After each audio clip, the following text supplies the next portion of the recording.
बोला which of the following is true for all the values of theta, जो इन सब के लिए वैलिड होगा। कोई आइडेंटिटी दिख रही होगी, सिंपल सी बात है, यहाँ सब आइडेंटिटीज ही लिखी हुई है, समझ में आ रहा है। तो यार मैं आइडेंटिटीज को वेरीफाई करना कौन सही है, क्या ऐसा होता है, हाँ या ना। आइडेंटिटी से याद हो बी से प्लस रहता है, ये हो गया कैंसिल, समझ में आया, ये होगा गलत। अब देखो बची दो आइडेंटिटी, कौन कौन सी, 1 plus tan square theta equal to होता है sec स्क्वायर थीटा, डन। अगर ये प्लस इधर जाके क्या हो जाएगा, sec square theta minus tan square theta, इधर क्या बचेगा, ये देखो मैच कर गया पहले ही।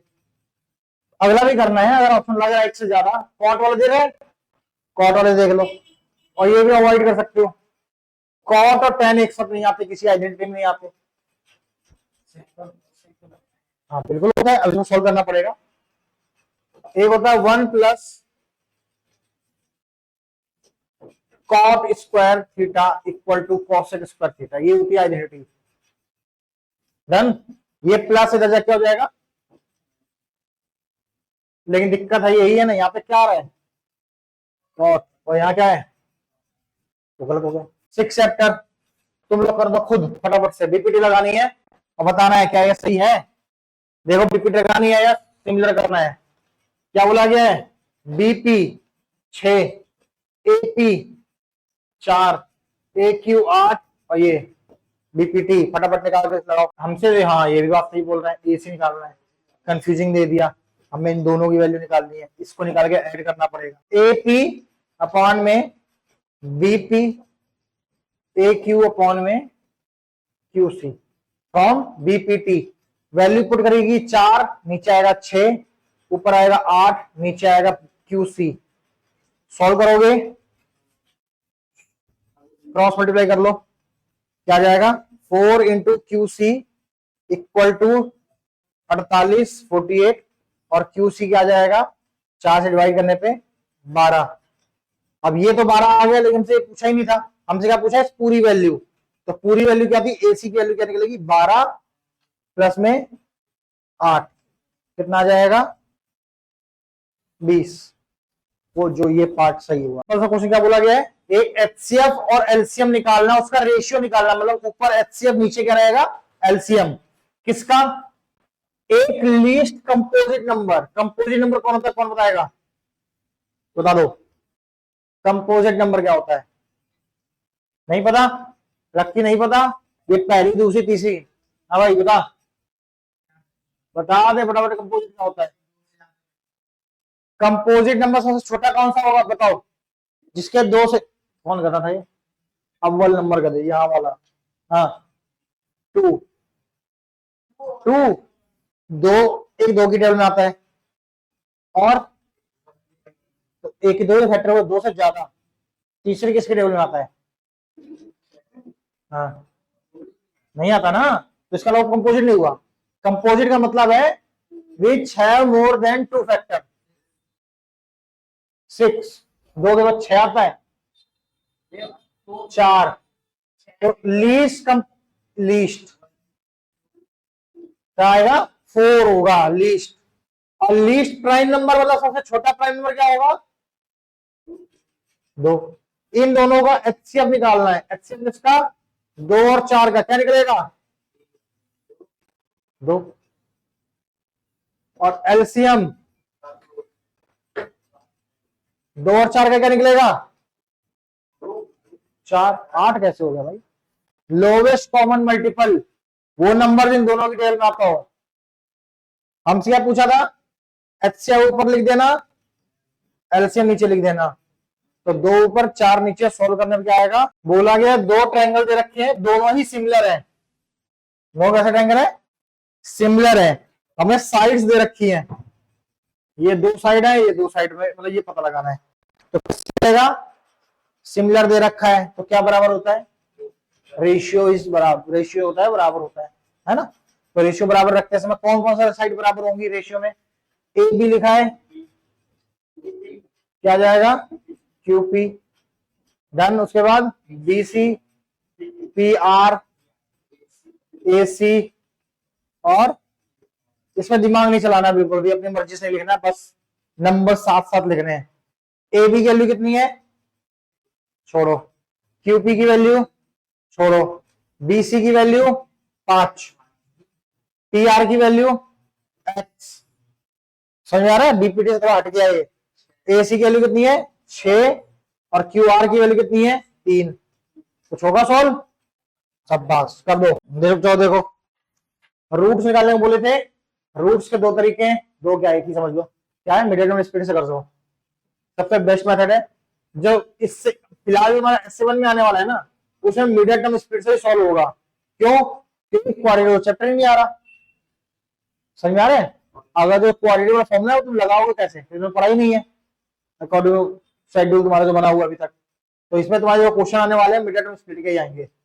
सिंपल सा होता है, प्लस में 3 है, आंसर माइनस में है, मतलब प्रोडक्ट माइनस चाहिए, मतलब कि एक तो माइनस में आने वाला ही है रिजल्ट।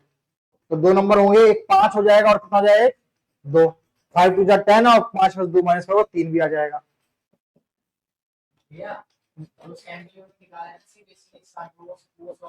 हाँ भेज दियो मेरे को। इसको लिख दिया x प्लस 5 कॉमन आ गया, अंदर क्या बचेगा x minus 2 equal to 0।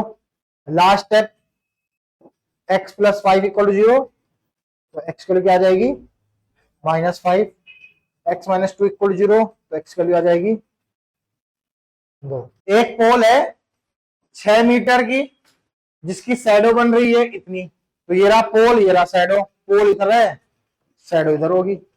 Simple सा लॉजिक। ट्रायंगल बनाना पड़ता है तो ट्रायंगल बना दिया, यहाँ 90 बन रहा होगा।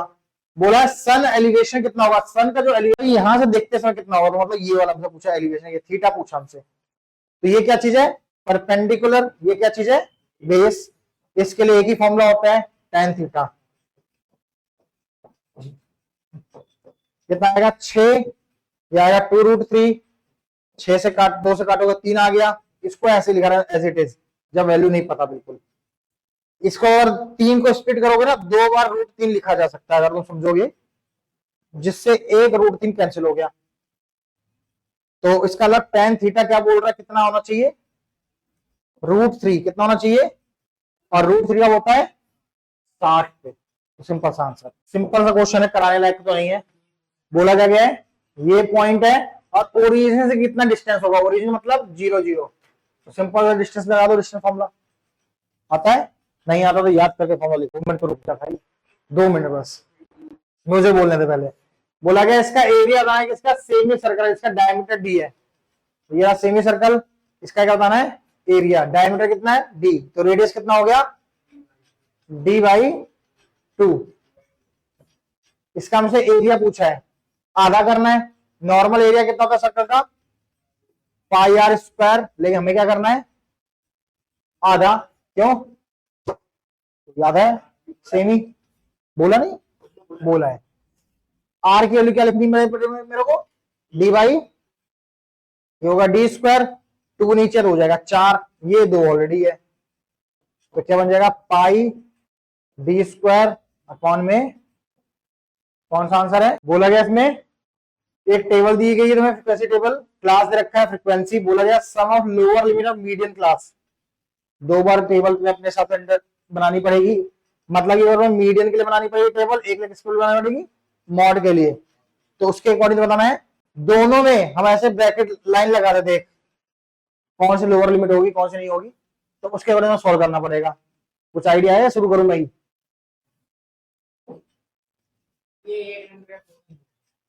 एक नंबर का मॉडल के लिए ज्यादा चेंज करना नहीं पड़ता, मॉडल के लिए कोई चेंज नहीं करना पड़ता, तुम्हें बस देखना कौन सबसे ज्यादा है, कौन सबसे ज्यादा है 20 बोलना है, फ्रीक्वेंसी सबसे ज्यादा कितनी है 20, और उसकी क्लास कौन सी है 15 से 20, तो उसमें लोअर वाली कौन सी है, तो मतलब मॉडल के लिए, जो मॉड के लिए हमें लोअर लिमिट लेनी है एल की वैल्यू कितनी हो जाएगी 15। ये तो हो गया एक सॉल्व। अगला क्या पूछा है, मीडियन, मीडियन ये चाहिए होता है CF, क्या चाहिए होता है CF, ये 10 का 10 रहता है, फिर हो जाएगा 25, फिर हो जाएगा 37, फिर हो जाएगा 57 और फिर हो जाएगा 66। CF बढ़ता जाता है, CF यही होता है क्युमुलेटिव फ्रीक्वेंसी बोल देते हैं। पुरानी जितनी फ्रीक्वेंसी सबको जोड़ते जाओ, यहाँ 10 था 10 ही रहेगा, यहाँ इन दोनों को जोड़ के, यहाँ इन सबको जोड़ के, फिर सबको जोड़ के, फिर सबको जोड़ के, कुछ ऐसा होता है, CF बोलते हैं। अच्छा, तो इसमें हम क्या करते हैं, CF निकालने के बाद हम क्या करते हैं, उसको वो जो आंसर लास्ट निकलता है नंबर वो होता है n, क्या होता है, और n को अगर तुम 2 से डिवाइड कर दो तो वही मॉडल क्लास निकल आएगी, फिर मीडियन क्लास। तो n/2 कितना होगा, तो 33 कहां आ रहा है, CF में। यहां तक 10 लोग हैं, यहां तक 25 लोग हैं, तो 33 लोग कहां तक आएंगे, यहां तक आएंगे, तो ये वाली जगह हो जाएगी सिलेक्ट। समझे, तो इसकी लोअर लिमिट कितनी है, टोटल कितना हो जाएगा 15 10। चलो देखो क्या दिया गया, अल्फा बीटा जीरोस होते हैं पॉलिनोमियल के, ये पॉलिनोमियल दिए। सबसे पहले ऐसे क्वेश्चन है पॉलिनोमियल को स्टैंडर्ड फॉर्म में लिखा जाता है। स्टैंडर्ड फॉर्म क्या होती है, x² होना चाहिए उसके अंदर, x भी होना चाहिए, और उसके अंदर नॉर्मल नंबर भी होना है, कांस्टेंट नंबर। तो यहाँ x नहीं है ना, तो x का भी 0 लगा देना है, ये तुम्हारी स्टैंडर्ड फॉर्म बन गई। अगर ये नहीं बनाओगे तो गलती होने का चांस बढ़ जाएंगे। ये क्या बोला है, सम ऑफ 0, अल्फा और बीटा का सम होता है -b/a, क्या होता है, तो माइनस लगाया, b क्या होता है, x के आगे मतलब 0, a के लिए क्या होता है, x² के आगे मतलब 1। रिजल्ट क्या रहेगा, कुछ गया दिमाग में, ये सबसे नया वाला क्वेश्चन समझ लेना। बोला गया इसमें अल्फा बीटा की वैल्यू निकालनी है, तो पॉलिनोमियल इसमें स्टैंडर्डाइज फॉर्म में, तो चिंता की जरूरत नहीं है। a की वैल्यू कितनी हो जाएगी, यहाँ पर नीड पड़ेगी 4, या और b की वैल्यू कितनी हो जाएगी -3, और c की वैल्यू कितनी हो जाएगी -7। ऐसे क्वेश्चन में एक काम हमेशा करना है, अल्फा प्लस बीटा निकाल के रख लो, और अल्फा बीटा निकाल के रख लो। अल्फा प्लस बीटा क्या होता है, -b/a, माइनस लगाना है, b की वैल्यू लिखनी है, और फिर a लिख देना है, क्या आ जाएगा 3/4, क्या आ जाएगा। और अल्फा इंटू बीटा क्या होता है, c/a, -7/4। इसको ऐसे छोड़ दो। अब क्वेश्चन शुरू होगा, जो भी निकाले, यहाँ पे जो भी नहीं ये लिखा हो ना, या कुछ भी लिखा हो सकता है, तो उस केस के क्या करना है, सबसे पहले उस क्वेश्चन के अकॉर्डिंग चलेगा, जोड़ना है। यहाँ और ऑप्शन नहीं है एलसीएम लेने के अलावा। एलसीएम का रूल होता है जो नंबर है सेम लिख दो, और सिंगल सिंगल है तो क्रॉस मल्टीप्लाई कर दो। यहाँ आया बीटा और यहाँ क्या आ जाएगा अल्फा। अल्फा प्लस बीटा कितना है 3/4, अल्फा इंटू बीटा कितना है 7/4, 4 से 4 गया 3/7, और माइनस हमेशा ऊपर ही कंसीडर करते हैं। आंसर कौन सा है, उसने मैंने पूछा था किससे, मुझे याद नहीं किससे पूछा था। अब जो देखते हैं कौन फंसता है। ये लाइन दे रखी, इक्वेशन दे रखी है, ठीक है। इक्वेशन पर स्टैंडर्ड फॉर्म में होनी चाहिए, सारे वेरिएबल एक तरफ, कांस्टेंट एक तरफ रख लो, या सबको एक ही तरफ रख लो। क्या हो जाएगा 2x -5y -6 इक्वल टू कितना 0। इसमें देखोगे तो -6x + 15y -18 equal to 0। Standard form लिखने का फायदा होता है कि बाद में जब मेहनत बचती नहीं है, सोचना पड़ता है। आप बताना है कौन से टाइप की लाइन है, तो सबसे पहले निकालना है a1/a2, मतलब x का कोफिशिएंट क्या हो जाएगा 2 -6, सॉल्व करा 1/3। b1 b2, b1 कितना है -5, ये कितना है 15, सॉल्व करा कितना आ गया। अगर ये कंडीशन हो जाए बराबर तो अगला वाला करना है, बराबर हो गया तो फिर अगला भी करना पड़ेगा। C1 कितना है यहाँ पे -6, यहां कितना है -18, -18 + 18, गलती हो गई, तो इसको सॉल्व करने में क्या आ रहा है, माइनस का सब सेम क्या होगा कॉन्स्टेंट। समझ में आया।